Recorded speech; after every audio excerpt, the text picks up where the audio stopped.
The Baby Bang of the Creative Brief by yours truly, Ricardo Turullols-Bonilla. I wrote this poem, The Baby Bang, and the world was wishy-washy, with mask on canceling the deep. Yet life's breath warmed the nest. Behold, light dawned out the night. This is the thesis statement. The universal principle of culture is in the beginning of creation with the creative at Genesis 1:1a aleph. This is my only point. This is my thesis statement, the universal principle of culture. Let's do a background with the history of thought. First, of course, this is the history of Western thought, because there's China, India, and so on and so forth, America, but let's history of thought. Let's say Ionia. Ionia used to be a Greek colony in the northern, what used to be Persia, in the Persian Empire, in today's north coast of Turkey. It was called Ionia back in the 6th century before the Common Era. And the people there were called pre-Socratic thinkers because they preceded Socrates. And then obviously in Athens, in the 4th century, 200 years afterwards, more or less, came Socrates, Plato, Aristotle, of course, many other schools, but it's called the School of Athens of these three persons. Fast forward, we come to the Renaissance around the 15th century onward, now Common Era, okay? And this is past the Dark Middle Ages. But our point of reference is really the Enlightenment period in the 18th century, what I call the machine age and the robot. That's when everything really got started. And that takes us to today, the 21st century, our contemporary broken world. And this is what we need to focus on, how to fix it. Let's do a big picture view. First, as I said, in the Western culture, there's Egypt, which started, I'm not really sure when, but it goes before, and then 3,000 years ago, before the Common Era. But their thought was basically mythology or mythological. And right after them, 3,000 years before the Common Era, more or less, we have Mesopotamia, where, Persia and all Iraq, all those different civilizations, Babylonia and all that, came further down the line, but their thought was pretty much mythology also. The interesting thing is that area is called the Fertile Crescent and goes, as I said, from Mesopotamia, today's Iran and all that, Persia, Iran, Syria, Iraq, Israel, Palestine, all the way to Egypt. And my idea is that these civilizations somehow dovetailed onto Israel. Israel was at the crossroads. And according to the sages, in the year 1312 or the 14th century before the Common Era, there was a baby bang of creation. By this, I mean the 10 Commandments and the revelation to Moses at Mount Sinai. It's supposed to have occurred around this time. It is a big mystery, what is revelation exactly, but let's leave it at that for the moment. And then about 800 years afterwards, we have, as we said, Greece in the 6th and the 4th century, thought, properly speaking, and philosophy. And today, the world is basically a dualism between Jerusalem or Israel and Athens or Greece. That's where we are right now. Now, let's focus a little on what is this big baby bang, the baby bang of civilization. It is Genesis 1:1a aleph. Genesis 1:1a aleph is the very beginning of the books of Moses. Moses wrote 5 books, the Pentateuch, and the first one is Genesis. And at the very beginning, it's obviously chapter 1, verse 1, word 1.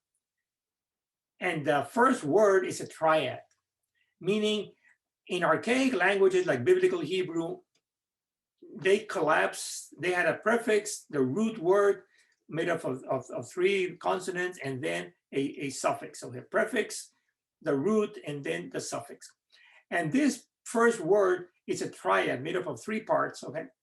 And it's 1:1a. A means the first word, and it corresponds basically, in my scheme, to creation. And it's like this, be, resh, it, in Hebrew, and transliterated and English in beginning of. But the creation story begs the question, there's a creation, there's got to be a creator.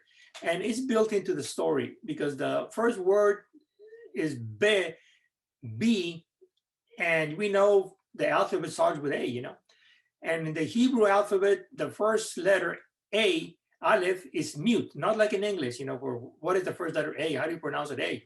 In English, in Hebrew, the first letter is Aleph. How do you pronounce it? You don't. It's called glottal stop. And it corresponds to the creator. Why? Because it's mute and it's the first one, okay? And there's more to it, but let's leave it at that for the moment. And this is it, Aleph, A. Now, we are like sandwich or like a taco, we're in between. So I use the hyphen, the forward slash, rather the forward slash as the creator. So there's creation in the first word, in the triad first word, there's the creator in the first letter, which is mute, and then the linkage, because there's a gap somehow between the creation and the creator, and that gap somehow we cover it, which we are the creatives. Now, if you add up the Genesis 1:1a, the first word, which is a triad, plus the forward slash plus the Aleph, you get Genesis 1:1a Aleph. So that's basically the idea, Genesis 1:1a Aleph. And that's Aleph forward slash Be Resh It, or A forward slash in beginning of. Now, we know that the Bible has 613 commandments, and that's quite a bit, but it's like everything, there's things boil down to one commandment. Torah, or the Bible, the Hebrew Bible, Torah means teaching in Hebrew. So of all the 613 teachings, plus a lot more stuff there, it's got to boil down to one teaching. And that teaching is teaching 101. And what is it? That the one whole is forward slash and becomes triad parts. So the one whole is corresponds to the Aleph and becomes triad parts to the first word of Genesis, as I said, Spelled out would be Aleph, A in beginning of, or one whole triad. I'm going to do a few steps, like kind of hold you by the hand so that nobody gets lost. But after a while, you can skip all these things because it's pretty straightforward. One whole A, triad parts in beginning of, one whole S. Now I'm going to be using the SPRD of Paradise because it's a great technique. It's an app. So one whole S forward slash triad parts PRD. And now remember that Hebrew is written from right to left and English left to right.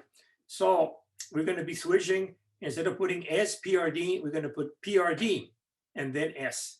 That's why it's left to right ordering. And then if you do that, you have PRD, and if you add the vowels, instead of saying PRDS, you add vowels A-A-I-N-E, you get paradise, and that's the whole point. So let's flesh out a little about Paradise. So we have the Genesis 1:1a, and then the forward slash, and splitting the forward slash, so we can put something in between, and then the Aleph. Now recall that Resh in Be Resh It, Resh means head, okay? But in archaic languages, head meant beginning, okay? So in beginning of or in head of, bear that in mind. So we have Aleph forward slash Be Resh It, A forward slash in beginning of. And this forward slash, well, that's the creator. So we have the creator, creative, that's us, and then creation. So that's pretty much teaching 101 is telling us that there's a creator, okay? If there's creation, first of all, okay? And if there's creation, well, there's creative, there's a creator. And well, where do we stand? Well, we are creatives, okay? We're not creators with OR, well, we are creative. And that's the whole point. So then we have, in more ordinary terms, the A or the Aleph corresponds to GD or God. And then the in beginning of is in the spiritual, beginning, mental, and of the physical, okay? Now we're going to start using the traditional letters that corresponds in Paradise. So we have the S, secret, corresponds to A, Aleph to God or GD, and the spiritual to discernment, the mental to remit, because it goes back and forth between the plane, which is the physical is plane. And these are the English terms. The Hebrew terms written right to left, but right underneath, secret is sot, discern is derash, remit is remes, and plain is peshat. Okay, and this is the transliteration, how you pronounce it in Hebrew. Okay, you don't know Hebrew, this is how you pronounce it. And what does it correspond to? Now, again, switching to English, okay? So we have salt is secret, and deraj is remit, discern, remes is remit, and peshat is plain. And if you just do more dropping, you have PRD/S or paradise, okay? And that's where the paradise comes from. Now, from Greece, from Israel and Greece to our times, what happened, okay? Because we did the history of thought and then the big picture. Now let's concentrate a bit on how we got to where we are right now, okay? So Moses came up with this paradise, SDRP, and in the 13th century, as we said, 1312, and the S, the / separates the S corresponding to faith, okay, because it's secret, and on the right side of the / is knowledge, PRD, okay? Now, the idea of this universal principle is that everything, it's a principle because everything started with a Genesis 1:1a aleph, that's why it's a principle. And it's universal because it applies throughout anything you can think of, you can put it in this PRDS format. So the pre-Socratics are no exception. Back in pre-Socratic times in Ionia, as we said, in the 6th century before the Common Era, there were 3 schools of thought and 1 secret sect. The secret sects were the Pythagoreans, and they were very much into tetractys. We won't talk about it right now, but it's the tetractys, okay? And then the 3 schools of thought, there was the Eleatics of Parmenides of Elea, that's what they call the Eleatics, and they talked about I identified them with a D because they talked about being is and not being is not, so it's kind of spiritual. And then on the very opposite end, we have the Milesians of Thales of Miletus, that's why I call the Milesians. And they were called the physicists because they deal with very physical stuff, the P. And then the Pythagoreans were the ones that introduced the idea of back and forth and the triad. So we have the tetractys S/triad PRD with the pre-Socratics. Now, 200 years afterwards with Athens, we have the same scheme. It works perfectly well. We have the school of thought, which we said was Socrates, Plato, and Aristotle. And we have also the gods, but it was mythology, okay? So mythology is S. It had fallen into the background, it wasn't that important as it was originally. And philosophy started with Socrates, the R, and then it went to Plato, the D, with ideas, and then to Aristotle with science. So we have mythology S and philosophy PRD. Today, we have the same scheme. We have religion, the secret part, and / and then we have eclecticism, the R, and then idealism D, idealism D and realism P. So in a nutshell, we have messianism, the S, okay, and / and scientism. So that's where the problem starts because people are bipolar today, They separate the religious stuff, the beliefs, going to church on Sundays and all that, or to the synagogue on Saturday, Shabbat, and the real world, okay? They call it the real world of science and technology and all that kind of stuff. So I call it scientism, PRD. Now, what is the consequence of all that? Well, the consequence is creativism and destructivism. By that, I mean that originally Moses came up with holism of paradise, as I said, of Genesis, of the universal principle, which the universal principle is the whole limit of triad parts, the PRD / S, that is the universal principle, and it's all a Genesis 1:1 A / Aleph. And that gave us creativism or enthusiasm paradise. But as I said, it's revelation, and he handed it down, and then somehow in the shuffle, people missed the cue. The Israeli sages missed the cue, and then they hijacked paradise and did the best they could, or maybe it was, I don't know what their intentions were, but in any case, they broke it up into faith as a religion, and they skipped the PRD and pretty much emphasized, so it was a theological society. They did very little science, technology, or law, It was pretty much, theology, pretty much. And then later on came the Greek philosophers, and they inherited this broken system of paradise into PRD, and then / and S. And they emphasized the knowledge part, the PRD of science, and they can pretty much omitted the SE, okay? And then came Rome, which did the SE and so on and so forth. So today we have, instead of PRDS, we have PRD / PRD omitted, and the S emphasized, or else you omit the S and you emphasize the science. So we have this messianism and scientism, as we were saying about. And what is the result? Well, the result is that we have destructivism. We are destructive. Instead of being creative, we are destructive. Why? Because we have this dualism of messianism, S / scientism, PRD. And that's a problem that we need to address. Okay, so now that we've put out this scheme of understanding, let's do another one of one whole thought, S. So if I have a thought, it's whole, okay? Like I am whole, but I am body, mind, and spirit. The same thing with the thought is one, but when it comes out as a triad parts. So it's the same principle, the same universal principle, thought of one as S, and language as triad parts, PRD, pretty much. So then we have, again, since it's the universal principle, we always start with Genesis 1:1a Aleph. So we have A, Aleph, A in beginning of. Aleph, Reshit, in Hebrew. And using now the app Paradise, we have the secret S / discern, D, reflect, R, and plain P. Or Sot S, using the traditional of the Kabbalah, Sot S, the Raj D, Remez R. That's where the acronym comes, from these words in Hebrew.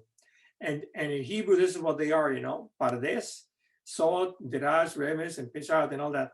And when it comes to us, we all know that we are selves, okay? That we are a self. And that self that each of us knows in turn, if we try to explain it, the best we can do is say that we are body, mind, and spirit. And the spirit corresponds to the D. Normally the self, we point to added the self, at the chest somehow, and the spirit, somehow we pointed at the heart, and the mind, we pointed at the head, and the body, we pointed at the skin, at the back of the hand for some reason. Now, when I was back in school studying physics, the mantra was that if you cannot make a drawing, a visual of it for, preparing for the quiz, they called them back then, then you really weren't understanding it. So I got this habit of making little diagrams to try to understand, explain things. And I came up with this visual. So there's a frame first to separate the outside from what I'm going to be talking about, and then the inner frame so that I can put a title or something and then talk about what I'm going to talk about. And then within that square, I have this ellipse, okay? And within that the ellipse corresponds more or less to the whole. And the right triangle, you guessed it, to the triad, okay? So the baby bang as paradise, okay? So the baby bang, as we said, is Genesis 1:1a Aleph, and we're going to put it in this visual form as PRDS by way of this little scheme. So just to remind you that we're talking about paradise corresponding to Genesis 1:1a Aleph. So then the secret S goes under the ellipse, okay? Secret S, self, and S. And then on the imaginary axis of the right triangle is discernment or discern, corresponding to the spirit, okay, the in. The self, as we said, is this. And then we have the remit, okay, or the mind, the head, the R on the hypotenuse. And then we have the plain body, okay, the P. Now that we have this, it's a lot easier to explain using this visual, as I said, because it's a great tool for explaining things. So what happens using this tool, if we connect P with D, skipping the R, we get dualism.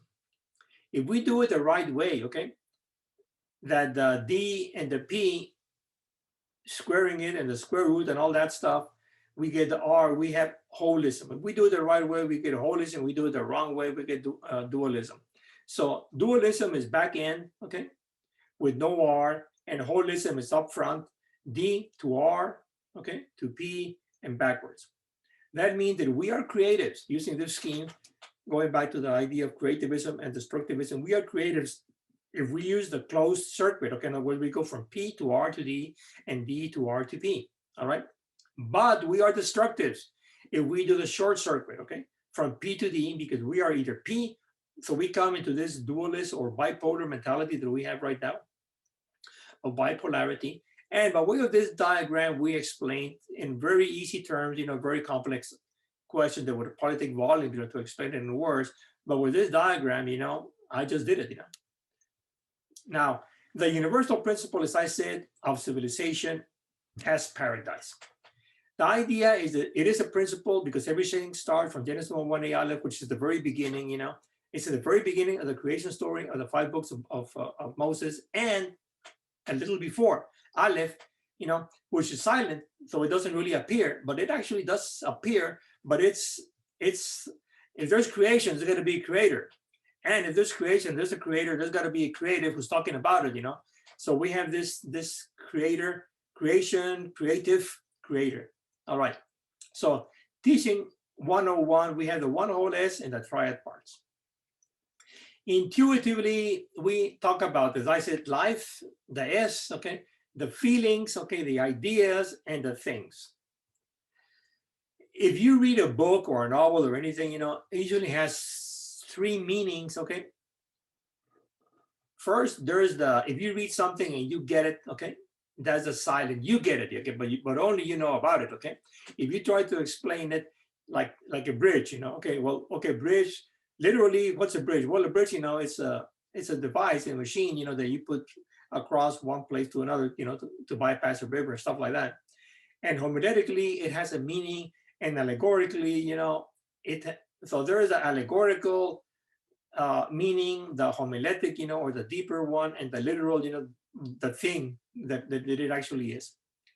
As far as we humans are, well, we go back to the idea of the self, S, the spiritual. We are body, mind, and spirit, or spiritual D, mental R, and so on. Now, sometimes it's useful to have what is called a mnemonic, something that will help us remember things, okay? In this case, I use the 4 H's, even though whole doesn't start with an H, but it's got an H somewhere. So the whole corresponds to the S, okay? And then the heart, D, the head, R, and the hands, P. So we have the 4 H's. That way you always remember, the heart, head, okay, whole, heart, head, hands, okay? So that way you remember the paradise and all that. Now, you say, well, that's interesting, but where does science fit in, If it's universal, well, science is part of the in the back, it should explain it, and it does. Like in physics, I'm just going to use an example, of the one of the laws of Newton, force equals mass times acceleration. On the left side of the equation, we have force, and that's the whole, okay? It's a whole because it's a concept. And then we have the forward slash, okay, corresponding to the equation sign. And then on the right side, we have mass times acceleration. And if you do the dimensions, it's actually mass, space over time squared, or times. Okay, so we have space, mass, and time. And the time is kind of illusory. That's why the imaginary, the D, and mass is pretty physical, So it's got the P part, and the space, well, it's kind of in between, So it's there, but at the same time, it's kind of tricky, but not as much as time. So we have time D, space R. And the last one is obviously language, okay? So we have a thought, as we said, the thought is whole, and each one of us has a thought, like I may be thinking about drinking coffee, or whatever. And I said, I want coffee, okay, subject, verb, object. So it's always the thought is whole, and you only know about it, the one who's thinking about it, But if you want people to know about it, it's come out in language, and then language is going to come out as a triad always. So thought is and language. Now, if you want to follow these ideas along after this video, these are the resources. On YouTube, you're going to find my videos. They're actually, my videos go back a long way. The first videos were recorded on iMovie, and I would print, and then I would show the video. I mean the picture here, and I would put it in the back, and then get another one and get a whole board of little pictures in the back. That's the first generation, I call it. In the second generation, I use slides. These pictures, well, I use slides, like in Paint. and make slides. And then in the iMovie, I would be talking, and then the thing would appear, the slide would appear, and so on and so forth. And then today, I'm inaugurating a new technology, so to speak. I'm using the shared screen of Zoom, in this case, of an app. And then I'm using the PowerPoint, what do they call it? The animations, in other words. I present, instead of producing the whole thing for 4 seconds, and then moving on, I do one by one and explain it. So those are the 3 generations of videos that you'll find on YouTube. And that's the URL that you have to go to. I have a web page, obviously, paradiseism.org. My books that I'll tell you about in a second, you can find them at this URL under my name. And I have, if you want to shoot me an email, by all means, at rick@paradiseism.org. So my books at Amazon, they date back from 2005, and I did my research. I've written about 10 books, more or less. But it wasn't until 2016, well, 2015 or 14, when I caught on to the idea of this paradise. It wasn't paradise then, it was Pardes. But anyway, it was Pardesism, I called it, which is more, Pardes is the more common name. Now I moved to Paradise. And this is the first one. The cover is black because it's kind of hard to read. Why? Because I was trying to understand it myself, kind of like the hat, trying to understand it myself. So it came out like that. Then in 2018, I did the best I could to try to explain it in simpler terms. Maybe it came out simpler, maybe it didn't, I'm not sure. But I tried anyway. The principle of world caring. And then in 2020, it came out gray, the cover, and it's more applications of the kind of stuff that I'm doing right now. Okay, so those are the 3 books. Now, one thing that's very important in today's life, where there's so much information going on, and people are not paying attention to everything because it's impossible to pay attention to everything. One way of getting the word out there is if you get an award, a prize, like if you're in movies, when you get an Oscar, or if you're in the music industry, you're gonna get one of those statues that they give, In this field that I'm in of ideas, what is the Nobel Peace Prize and the Genesis Prize? If we somehow manage to get one of these, well, it's going to be a big boost, because people are going to say, well, if this thing got this, and people know if they gave it to them, it must be for something. Therefore, I may need to look into it. So it will do a lot. Now, why would they give it? Well, because we discovered the teaching 101, as I said, about the one whole and the triad parts, and we put it in this paradise form as an app, properly speaking. And it's a universal principle because it all goes back to Genesis 1:1a Aleph. And what's the point of all this anyway? I mean, what are you driving at? Well, we need to restart civilization. Just like your computer starts acting up, what do? Well, maybe you patch it as best you can. Maybe you keep trying and so on. But at one point, you have to restart it, Restart it means, just put in restart, or else, the chip or whatever it is, but you have to go from the very beginning to the very bottom to clear everything up, and that's what we need to do. So we need to restart civilization from the teaching 101 of paradise at Genesis 1:1a. Well, that's pretty much all, folks. Thank you very much.